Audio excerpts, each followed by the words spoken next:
7 most disturbing things found in the woods. The radio inside the dark hole said, 7, in a flat, calm voice. We all froze.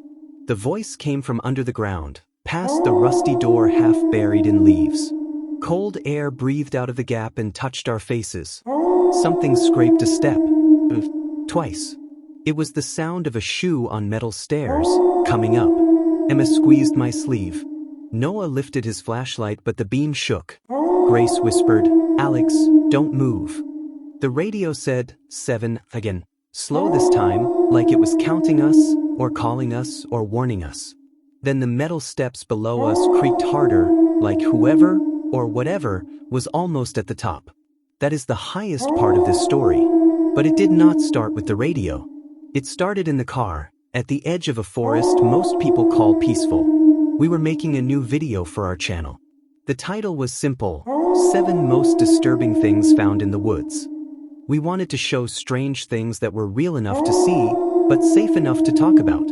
No blood, no cruelty, no tricks, just the kind of finds that make your stomach feel cold and your feet want to turn around. We had a map with marks from a local hiking forum. People had posted about odd spots. No addresses, just hints. We promised each other we would not break or take anything. We would look, film, and leave. It was late afternoon when we parked by the trail. The air smelled like pine and old rain. Leaves made that nice crunch under our boots. For a minute, the forest did feel peaceful. Birds clicked in the branches. Sunlight fell in soft lines through the trees. If you stood still, you could hear water somewhere far away. It was the kind of place where families walk dogs and kids search for sticks that look like swords. "Okay," I said, trying to sound brave and normal. "We find 7 things, we keep it real, and we're out before dark." Emma bumped my shoulder and smiled. "Copy that, Captain Calm." Noah checked batteries and the lens cloth like he always does. Grace tied her hair and put a snack bar in my pocket because she knows I forget to eat when I'm focused. We started on the main path and then turned onto a narrow one. It felt older, like deer made it, not people. The trees leaned closer, but the way ahead stayed clear. After 10 minutes, we saw the first strange thing. We stepped into a small clearing and there it was, stairs. Just stairs. A set of pale stone steps rising out of the ground and leading to nothing at all. No house, no porch, no floor at the top. 5 steps up, then air, then branches. Moss grew along the sides like a green blanket. A tiny fern poked out from a crack on the 3rd step. Someone had tied a red ribbon on the bottom rail a long time ago. It had faded to pink. "This has to be our number 1, Noah said, filming as he walked around the base. "It's like the woods kept a piece of a house after the house went away." Emma touched the cool stone and stepped back fast, like it was colder than she expected. Grace tilted her head. "It looks lonely," she said, and I knew what she meant. The stairs didn't feel angry. They felt left behind. We filmed from the front and from the side and from the top step looking out at the trees. We did not climb all the way up. That felt wrong, like standing on a grave. We left it quiet the way we found it. Back on the path, our feet felt light again. Low moment. Bird sounds, little jokes, me crunching my snack bar because Grace made me. The sun touched the tops of the trees and made them shine. For a while we forgot the title of our video and just walked. The second thing found us more than we found it. A soft clinking sound drifted from the left like tiny bells. We left the path and moved slow, careful not to break branches. In a grove of slim trees, glass jars hung on strings at different heights. Dozens of jars. Maybe hundreds. Some were big, like spaghetti jars. Some were small, like the kind that holds jam. They turned very slowly when the wind moved. That was the sound we heard, glass tapping glass, glass tapping bark. Inside each jar was something small.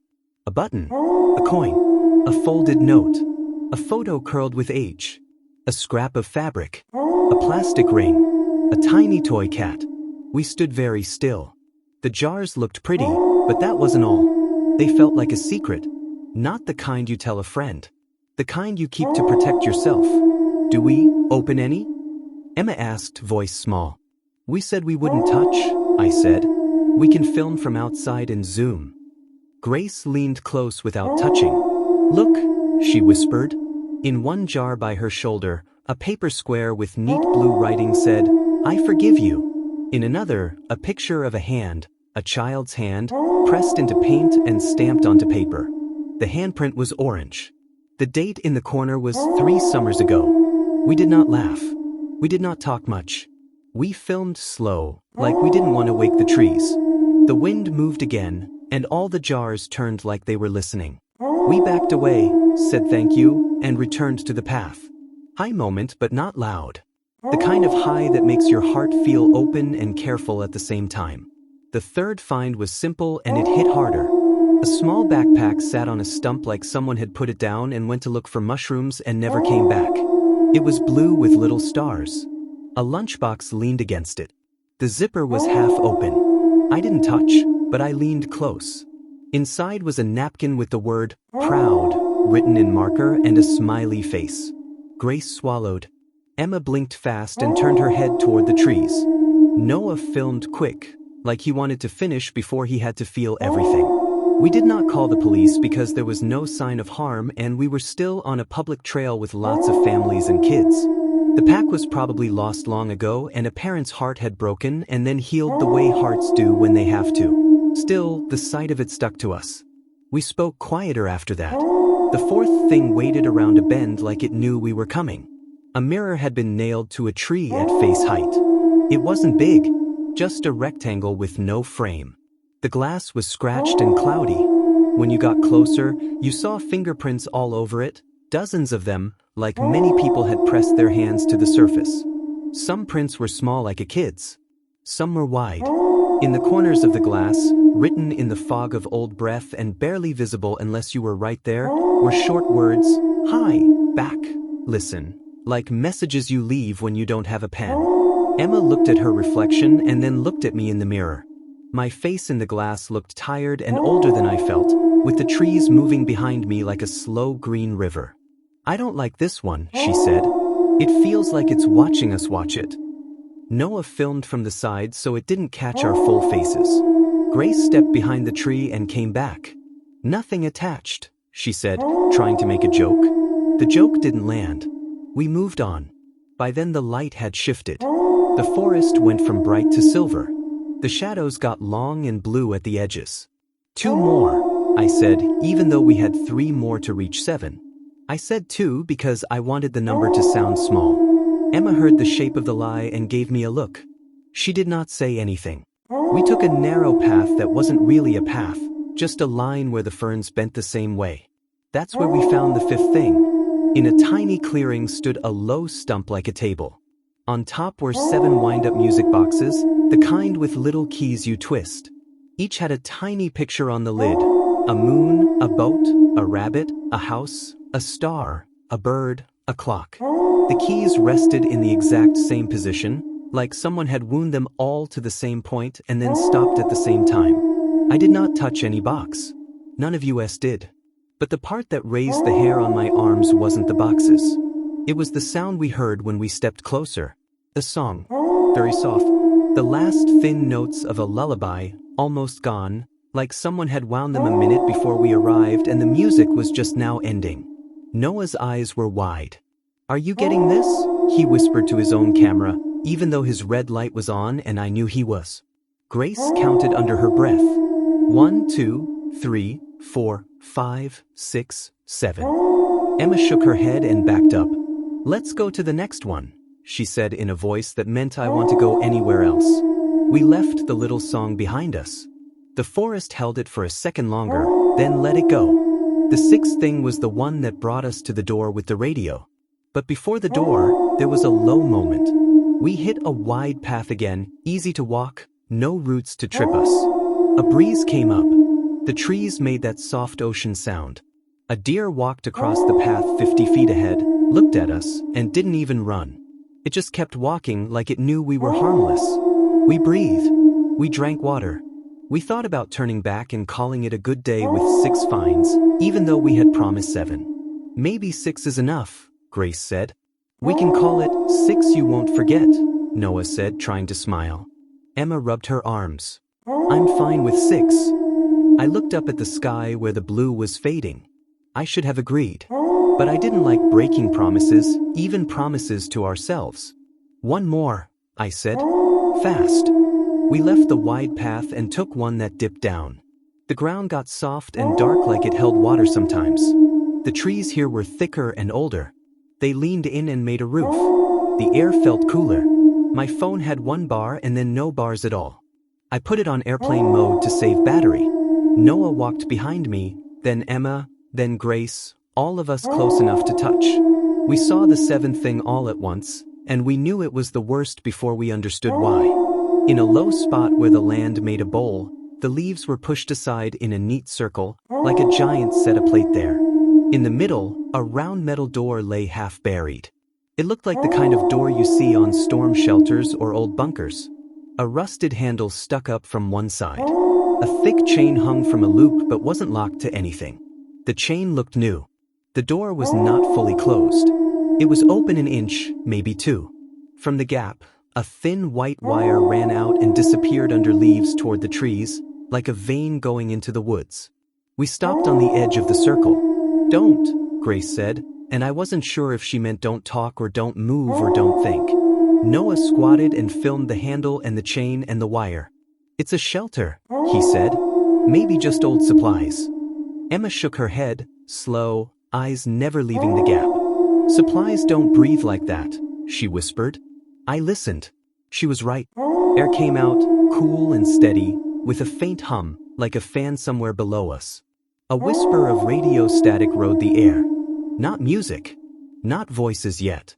Just that SSSH sound that makes you think of empty parking lots late at night. I took one step closer and felt the ground change under my boot, the difference between dry leaves and metal. I was standing on a corner of the door. "Alex," Emma said, not loud, not angry, just my name like a hand on my shirt. I stepped back off the metal. The radio hiss grew a little louder, then calmed. I realized I had closed the gap a hair with my weight. I wondered who had opened it. I wondered why. "We should call someone," Grace said. "Park office. Ranger. Anyone." She held up her phone and showed us the empty bars. Noah tried his. Nothing. Emma put hers back in her pocket like it bit her. "We leave," she said. "This is number 7. We've done our job."